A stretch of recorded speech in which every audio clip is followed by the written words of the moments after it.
सभी को good morning.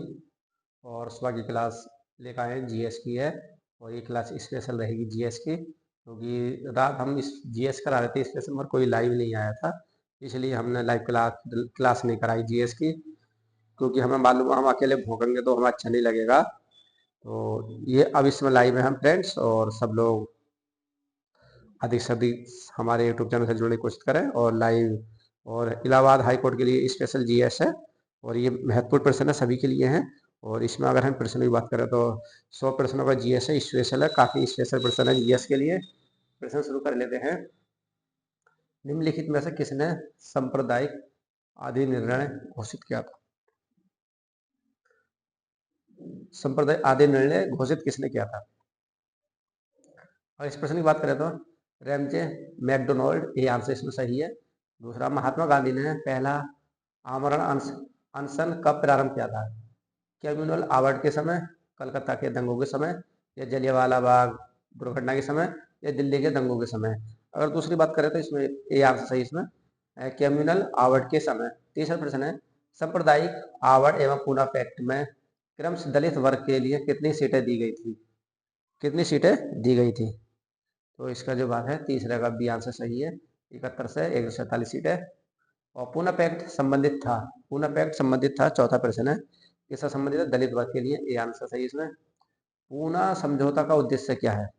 Poona समझौता का उद्देश्य क्या है? पांचवे का बी है, तो पांचवे का बी है, बी आंसर है दलित वर्ग को प्रतिनिधित्व देना। पूना पैक्ट का हस्ताक्षर किए थे 6% छठा, तो इनमें से कोई नहीं, डी आंसर सही है। अखिल भारतीय हरिजन संघ की स्थापना किसने की थी? साथ में सभी को आंसर मालूम होगा, ये महात्मा गांधी जी ने की थी। नेक्स्ट क्वेश्चन है फ्रेंड्स,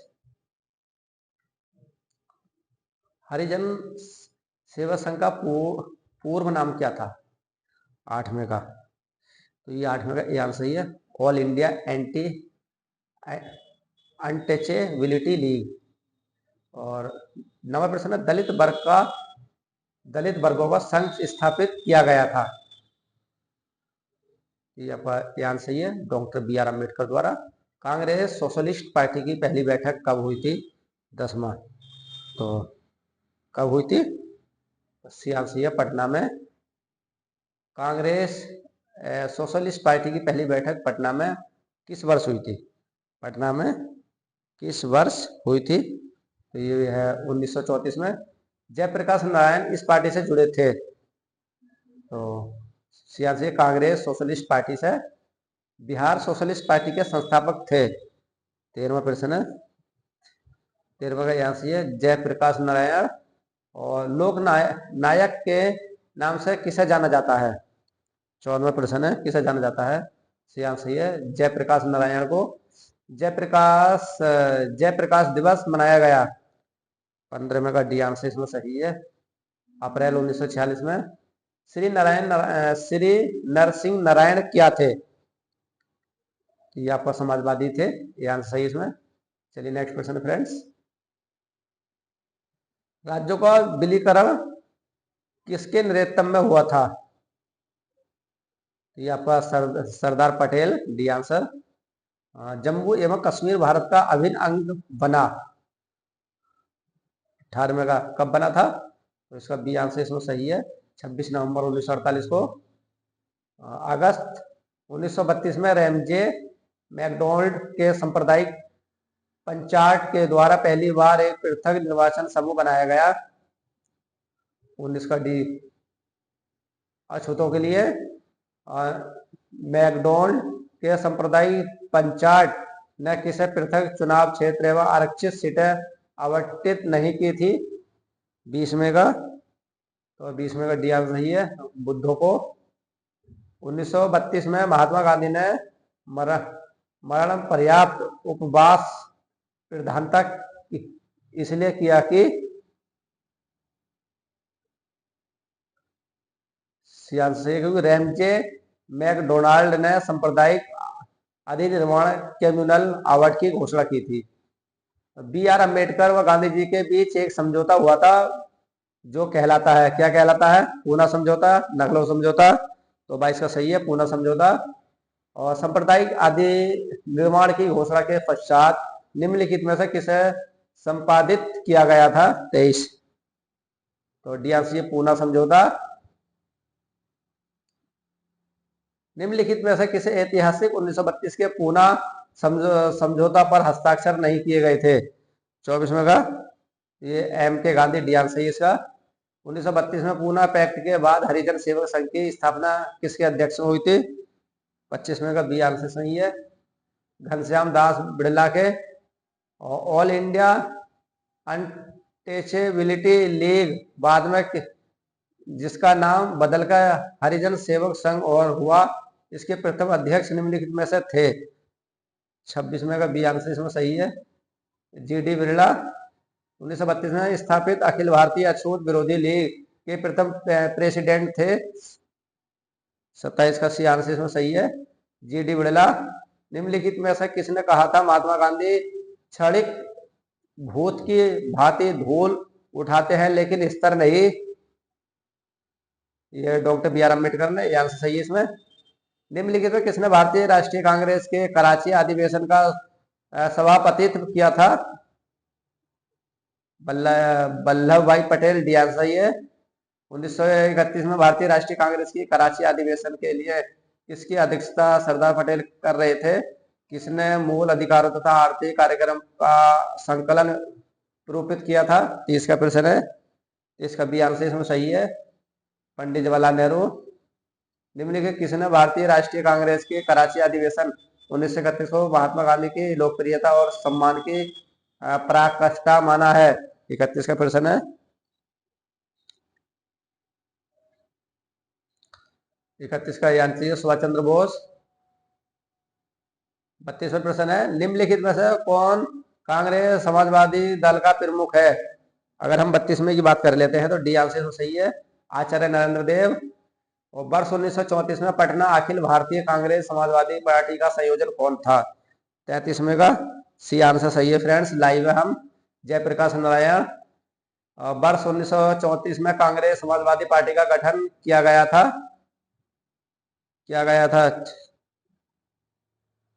तो ये जयप्रकाश नारायण आचार्य नरेंद्र द्विवेदी के।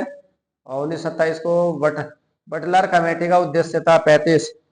35 की अगर हम बात कर लेते हैं, डी आंसर इसमें सही है फ्रेंड्स, भारतीय सरकार तथा देशी राज्यों के मध्य संबंधों को सुधारना। All India state people conference का गठन कब हुआ था? 36। 1927 में। निम्नलिखित में से कौन सा 1939 में Bharat Prajamandal all India state people conference के अध्यक्ष थे? 37 में का प्रश्न है, बी जवाहरलाल नेहरू। भारतीय संघ में राजवाड़ों का विलयन अधिकारी किस सन में हुआ था?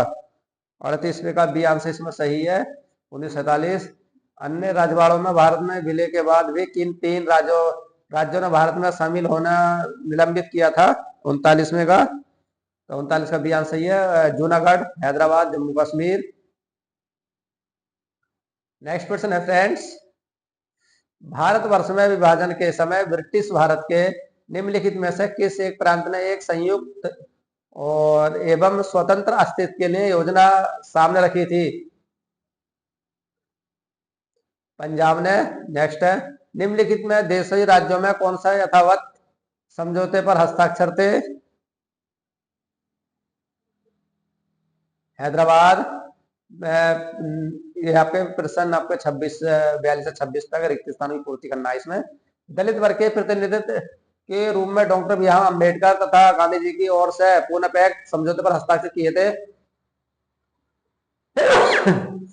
किसके एक्ट में किए थे, मतलब हस्ताक्षर किए थे? मदन मोहन मालवीय या बाल गंगाधर तिलक या सुभाष चंद्र बोस या मोतीलाल नेहरू, किसके उसमें किए थे ये? अगर हम 42 की बात करें तो मदन मोहन मालवीय, ये आंसर सही है फ्रेंड्स। 7 नवंबर 1933 में महात्मा गांधी ने हरिजन यात्रा शुरू की थी, कहां से शुरू की थी? तो 43 में बी वर्धा से। और ई को तृतीय गोलमेज सम्मेलन का लंदन आयोजन किया गया था, कब को किया गया था? यहाँ पे सना नहीं है, कब किया गया था? तो 17 नवंबर 1932 को तृतीय गोलमेज सम्मेलन प्रारंभ किया गया था। 1939 में अखिल भारतीय राज्य जन सम्मेलन के अध्यक्ष थे पंडित जवाहरलाल नेहरू। बिहार कांग्रेस समाजवादी पार्टी द्वारा में कॉन्फ्रेंस का आयोजन किया गया था। अखिल भारतीय स्तर पर कांग्रेस समाजवादी पार्टी का फिर तो कॉन्फ्रेंस 1934 में मुंबई में हुआ था, पटना में। नेक्स्ट क्वेश्चन है फ्रेंड्स, 47वां कथन है पूना पैक्ट में कम्युनल अवार्ड के उद्देश्य को धाराशाही कर दिया। उसके माध्यम से भी कह रहा है, उसके माध्यम से संसद एवं विधानसभाओं में अनुसूचित जातियों व अनुसूचित जनजातियों को सीट आरक्षण का मार्ग प्रशस्त हो गया। तो अगर हम 47वें की बात कर लेते हैं तो 47वें ए आंसर सही है, ए और दोनों सही है। व्याख्या, भारतीय स्वाधीनता संघर्ष से संबंधित निम्नलिखित घटनाओं को उनके सही क्रम में रखकर सही कोट कीजिए। 48 में का है, तो पहला की बात करें तो पहला आपका ये है कोट का सही नंबर 1 ये आ जाएगा आपका, ये गांधी सियाल से सही है इसमें, गांधी ईविंग समझौता। और दूसरे पर आपका ये आ जाएगा भगत सिंह को फांसी। और तीसरे पर आपका ये आ जाएगा भारतीय राष्ट्रीय कांग्रेस का कराची अधिवेशन, वो दूसरा, ये तीसरा फ्रेंड्स, और ये आपका दूसरा है। और द्वितीय गलगोमेनो ये आपका पहला है। तो ये है पहले देखो, भारतीय स्वाधीनता संघर्ष से संबंधित निम्नलिखित घटनाओं को उनके सही क्रम में। तो पहला गांधी भी समझौता हुआ था, दूसरा भगत सिंह को फांसी, तीसरा भारतीय राष्ट्रीय कांग्रेस को कराची अधिवेशन, चौथा द्वितीय गोलमेज सम्मेलन। नेक्स्ट है भारतीय राष्ट्रीय आंदोलन से संबंधित निम्नलिखित घटनाओं को सही करें। 49वें प्रश्न है, तो पहला आपका यह जाएगा गांधी समझौता, और दूसरा राजगुरु को फांसी, और भारतीय राष्ट्रीय कांग्रेस का कराची अधिवेशन ये तीसरा है। तो इसमें की बात कर रहे थे, ए आंसर इसका सही है फ्रेंड्स। नेक्स्ट है भारतीय स्वाधीनता संग्राम से संबंधित निम्नलिखित में घटनाओं पर विचार कर लेते हैं। 50वें का प्रश्न है, तो 50वें का घटनाओं से संबंधित विचार कर लेते हैं। तो इसमें पहला ये गांधी समझौता ये सही है, दूसरा है आपका भगत सिंह की वो फांसी, और तीसरा इसमें आपका नहीं, दूसरा है ये भारतीय राष्ट्रीय कांग्रेस को कराची अधिवेशन, दूसरा, और तीसरा है भगत सिंह को फांसी, और चौथा पुनः समझौता। तो पहला दूसरा तीसरा कौन सही है? पहला, तो ये अगर ये भी बातें समझो तो पहला ही हो गया, तीसरा आपका ये था, तीसरा ये हो गया, दूसरा ये है, चौथा ये है। इसमें डी आंसर इसमें सही है फ्रेंड्स। नेक्स्ट क्वेश्चन है कांग्रेस सोशलिस्ट पार्टी के संदर्भ में निम्नलिखित कथनों पर विचार कर लेते हैं। 51वां प्रश्न है, तो 91 का कौन सा सही है? इसने ब्रिटिश माल के बहिष्कार को कारों को अफवाह इवेज की वकालत की थी। ये सर्वहारा वर्ग का अधिनायकात स्थापित कर चाहती थी। इन्हें अल्पसंख्यकों तथा दलित वर्गों के लिए पृथक निर्वाचन क्षेत्र की वकालत की थी। अगर हम तीसरे प्रश्न की अगर हम बात कर लेते हैं, वो 51 प्रश्न में की, इसमें का डी आंसर में कोई नहीं है। 52वां निम्नलिखित कथनों पर विचार करें। 52वां प्रश्न है 1936 में हस्ताक्षरित बम्बई मैनिफेस्टो प्रत्यक्ष रूप से समाजवादी आदर्शों को प्रतिपादन का विरोधी था। इसको समस्त भारत के बृहद व्यापारिक समुदाय सहयोग मिला था। अगर हम 52वें की बात करें तो 52वें का सी आंसर इसमें सही है, पहला और दोनों सही है। तो फ्रेंड्स ये काफी महत्वपूर्ण प्रश्न थे। अभी हमारे 52 प्रश्न ये है, अभी और हम दूसरी क्लास करा रहे हैं फ्रेंड्स। देखिए चलते हैं हम दूसरी क्लास में। कुछ दूसरा टॉपिक हमारा परिवहन का है। परिवहन की अगर हम बात कर लेते हैं तो परिवहन से प्रश्न लिए हमने, परिवहन की दूसरी क्लास थी इसमें, और हमने सब मिक्स कर दिए इसमें। चलिए इसमें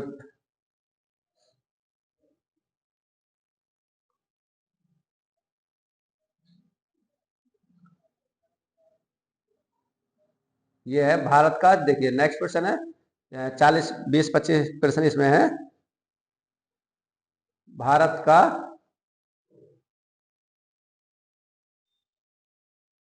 भारत का 40% सड़क परिवहन होता है। क्या होता है?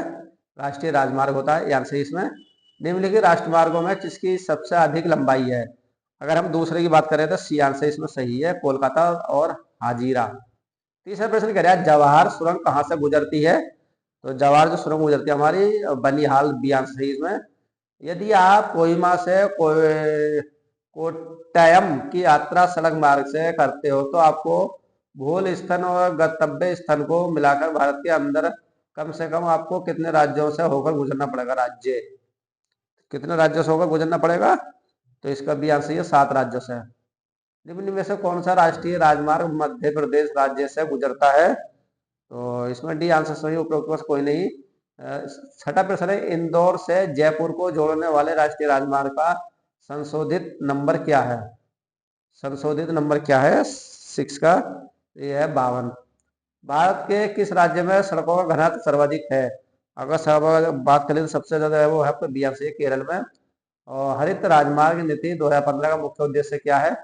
18वें का। तो ये आपका बी आंसर है, राजमार्ग गलियारों की हरियाली को बढ़ाना है।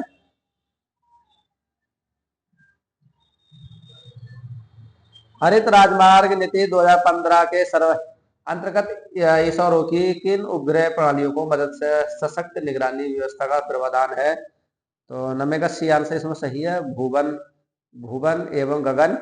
भारत में सड़कों का सबसे कम घनत्व किस राज्य में है? 10वें की अगर हम बात करें, 10वें का डी आंसर इसमें सही है, जम्मू एवं कश्मीर में। केंद्र शासित प्रदेश में सर्वाधिक सड़क घनत्व किसका है? 11वें। 11वें का ए आंसर इसमें सही है, दिल्ली। और सीमा सड़क संगठन बीआरओ की स्थापना किस वर्ष की गई थी? तो ये आपका 1960 में की गई थी।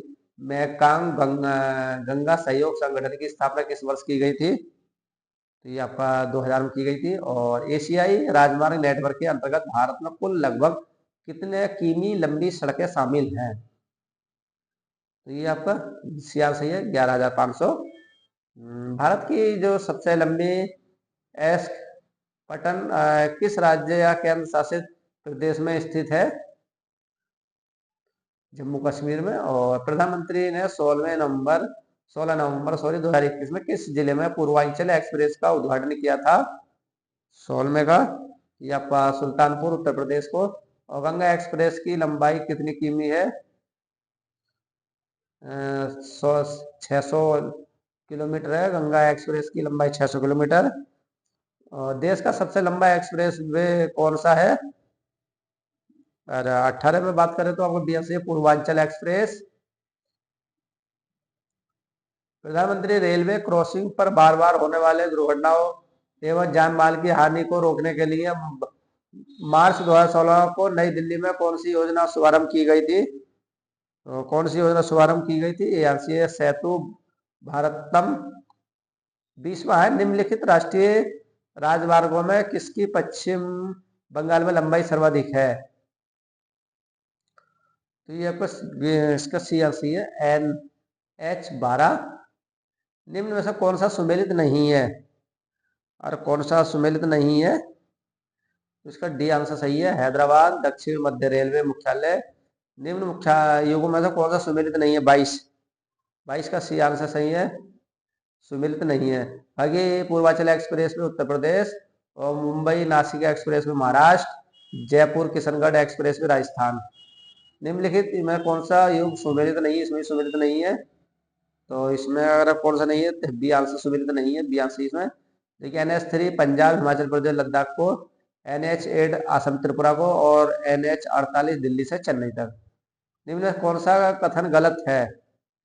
24 में कौन सा गलत है? देखिए, मेको गंगा सहयोग संगठन का नाम इस क्षेत्र की 2 नदियों गंगा एवं मेको के नाम से रखा गया। सही बात है, ये भी सही है। इसमें पूछा कौन सा गलत है, और कौन सा गलत है। फिर से हमारा 24वां है, और ये ही गलत है, बी आंसर गलत है। बाकी गंगा एक्सप्रेस की लंबाई 594 किमी है, और 14 लेन वाला दिल्ली मेरठ एक्सप्रेस वे भारत का सबसे चौड़ा एक्सप्रेस वे है, 14 लेनों वाला। फ्रेंड्स, निम्न कथनों पर विचार कर देते। 25वां प्रश्न है, 25वां प्रश्न कह रहा है, ग्रीन मफलर युक्ति को कम आबादी वाले या कम ध्वनि प्रदूषण वाले क्षेत्रों में उपयोग किया जाता है? या दूसरा कह रहा है, इसके तहत राजमार्गों के आसपास के क्षेत्रों में 4 से 6 पंक्तियों में अशोक व नीम जैसे पौधों का वृक्षारोपण कर ध्वनि प्रदूषण कम करने है। तो एक युक्ति है, बयान सही है, दूसरा सही है इसमें, क्योंकि इसके तहत राजमार्गों आसपास के क्षेत्रों में 4 से 6 पंक्तियों में अशोक व नीम जैसे पौधों का वृक्षारोपण कर ध्वनि प्रदूषण कम करने हेतु एक युक्ति है। निम्नलिखित 26वां है, निम्नलिखित कथनों पर विचार कर लेते हैं। 26वां प्रश्न कह रहा है दिसंबर 2022 को जम्मू कश्मीर में सुंबर एवं खारी स्टेशनों के मध्य 12,895 किमी लंबी भारत की सबसे लंबी एस्केप टनल का निर्माण किया गया है 2022 में जम्मू कश्मीर में। और ये टनल रामबन जिला जम्मू एवं कश्मीर में स्थित भारत की सबसे लंबी परिवहन सुरंग T49 का हिस्सा है। अगर इन दोनों प्रश्नों की बात कर लेते हैं तो सी आंसर सही है, ये दोनों सही है। 27वें जो कथनों पर विचार करें, 27 में कह रहा है प्रति 100 वर्ग की मीटर क्षेत्रफल में सड़कों की लंबाई सड़क का घनत्व कहा जाता है। ये गलत है। दूसरा कह रहा है भारत की सड़कों का सर्वाधिक घनत्व महाराष्ट्र में मिलता है, ये बात सही है। तो दूसरा आंसर सही है फ्रेंड्स इसका।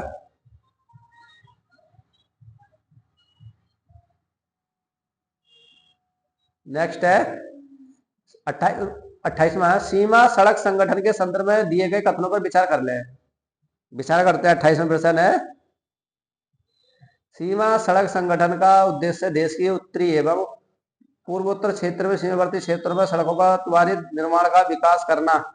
सही बात है। सीमा सड़क संगठन की स्थापना 1960 में देश के प्रथम प्रधानमंत्री पंडित जवाहरलाल नेहरू ने शुरुआत की थी। तो इनका दोनों का सी आंसर सही है। और प्रति 100 वर्ग किमी क्षेत्र में सड़कों की लंबाई कहा जाता है, क्या कहा जाता है? सड़क घनत्व। भारत की सड़कों का सर्वाधिक घनत्व राज्य, तो इसका डी आंसर इसमें सही है, केरल। नेक्स्ट है 31वां प्रश्न जान लेते हैं। एशियाई राजमार्ग नेटवर्क के अंतर्गत निर्मित सड़कों के भाग भारत से गुजारते हैं। 31 का सी आंसर इसमें सही है, 6। पूर्वांचल एक्सप्रेस में देश का सबसे लंबा एक्सप्रेसवे है, जिसकी कुल लंबाई कितने किमी है? तो ये आंसर सही है, 341। भारत का दूसरा सबसे लंबा एक्सप्रेसवे 33वें का, ये आंसर इसमें सही है, 33वें का ये आगरा लखनऊ एक्सप्रेसवे भारत का सबसे चौड़ा एक्सप्रेसवे है। 34वें का डी आंसर इसमें सही है, दिल्ली मेरठ एक्सप्रेसवे। तो गाइस ये प्रश्न आपके पूरे कंप्लीट हो चुके हैं। आशा करते हैं ये प्रश्न आपको बहुत आपकी हाईकोर्ट इलाहाबाद के लिए जीएस स्पेशल रहेगा। अगर इन प्रश्नों की बात करें तो क्योंकि रात हम एक जीएस कराते हैं और रात लाइव नहीं आ पाए, और 9 बजे की डेली हमारा प्रस्ताव था कि 9 बजे हम डेली लाइव क्लास करा करेंगे, मगर रात कोई लाइव नहीं आया, तो इसलिए हमने लाइव क्लास लेकर आई। मतलब कुछ चीजें कंडक्ट में हमने लाइव करा दी थी रात, कुछ चीजें मोस्ट लाइव करा दी थी, इसमें हम लाइव हैं। क्योंकि डेली हम लाइव आएंगे, आप अधिक से अधिक हमें सपोर्ट करिए। हमारे जो भी हमारे फ्रेंड्स हैं, हमारे मित्र हैं, जो भी आप चाहते हो, हम आपकी सेवा तत्पर तैयार है, और आप भी हमारी सेवा में रहिए फ्रेंड्स। डेली करंट अफेयर्स के बाद में करंट अफेयर्स रहेगा 15 नवंबर का, स्पेशल करंट अफेयर्स है 15 नवंबर का फ्रेंड्स। क्योंकि डेली करंट अफेयर्स हम लाएंगे, तो हमारे कम से कम हमने 80% करा दिए हैं जीएस स्पेशल के। तो चलिए फ्रेंड्स, अभी हम लाइव हैं, और अब इसके बाद में हम करंट अफेयर्स लेकर आ रहे हैं लाइव। जब तक आप लाइव क्लास का आनंद लीजिए फ्रेंड्स।